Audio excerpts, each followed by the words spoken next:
when I was 17 years old. It's amazing to think. My dad was 65 years old and he was learning to windsurf. It's my dad. It's just, remarkable character. But that's it. The life is gone. And now he's got a stick and he walks around and, it's gone. Subhanallah. I remember my eldest son, Abdullah. I still remember my first son when he was a little baby. And he used to, he used to lie on my chest, sleeping at night, and I couldn't sleep because I was afraid that he might stop breathing. I'm just awake listening to him. Is he breathing? Is he not breathing? I can remember that. It was like yesterday, but it was 17 years ago. That's the life, brothers. That's the life, sisters. That's it. Most of we know that if we want to achieve something or we want to get something or we want some benefit, we just be patient. Sisters, they tell you, oh, you need to fit this image of beauty. You need to look like this model. You need to look like this actress. Okay, how many of us look like that? Okay, brothers, how many of us look like that? Apart from me, That's not what I said. Some guy wrote a thing about me saying I look like something from Ben-Hur and Hollywood, or most people think I look like Jesus anyway, but that's a bit confusing. But seriously, brothers and sisters, really, how many of us fit that image of beauty? We don't, do we? And especially the sisters, especially for women. Beauty, of course, to be beautiful in any culture anyway is important. So you're not beautiful according to that criterion. Inshallah, you're beautiful inside. But you know what? In paradise? How about in paradise? That's what you need to think. Just be patient. Just be patient upon obedience to Allah, because your life is short. And in Jannah, you'll be more beautiful than the Hur al-Ain. The believing women will be more beautiful than the Hur al-Ain. And the Hur al-Ain, the beautiful virgins of paradise,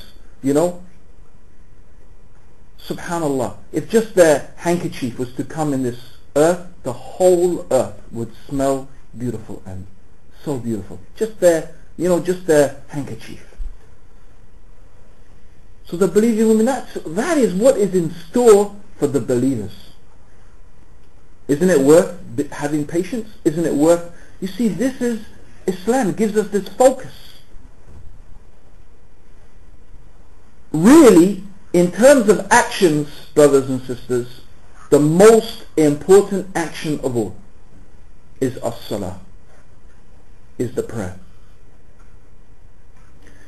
If you want to be happy in your life, I will give you one simple instruction. Learn to have khushu' in your prayer. Really. In fact, if you want a good religion, if you want your religion to be good, if you want your deen to be good, if you want your life to be good, focus on the prayer. It's that simple. If you really pray properly and you do a salah properly with khushu', believe me, it will change your life. Your life will change automatically, almost like it's on autopilot. But the Prophet ﷺ said the first knowledge that will be lost, in this ummah is the knowledge of khushu'. It's the first one to go. And one Sahaba, he said, I would pray in the masjid and not find even one person has khushu'. That was in the time of the Sahaba after the Prophet ﷺ. So this khushu' is so important, because it's the difference, brothers, between what makes your prayer something that is transformative and something that is just a mere ritual or an exercise that you go through. Because for many of us, that's what the prayer is. It's just become like a ritual or an exercise.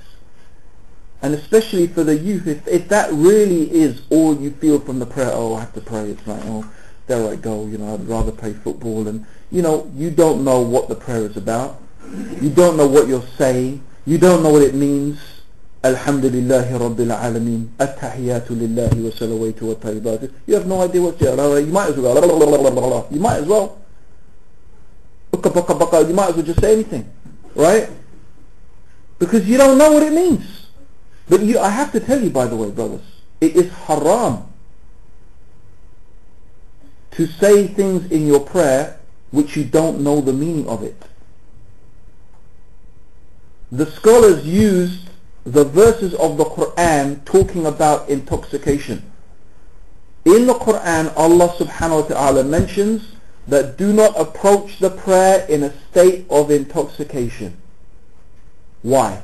Who can tell me why you are not allowed to pray when you are intoxicated? What is the reason Allah gave in the Quran? Who knows? Because you won't understand what you're saying. So from that the scholars took a dalil, an evidence. To say things in your prayer which you don't understand is forbidden. That is why they said it is wajib, it is obligatory upon every Muslim to know Arabic. Not the whole Arabic language, no. But to know at least the amount of Arabic, the minimum amount of Arabic every Muslim has to know is the meaning of the words of the Salah. It is wajib. It's an obligation. Just like making this Rafa'ideen when you start the prayer. I won't say about the others, but when you start and going Allahu Akbar and making ruku' and making sujood, knowing the meaning of what you say in the prayer is an obligation. If you don't know it, you're like a drunk person. Your prayer is like the prayer of a drunkard. You don't know what you're saying. If you don't know what you're saying in a salah,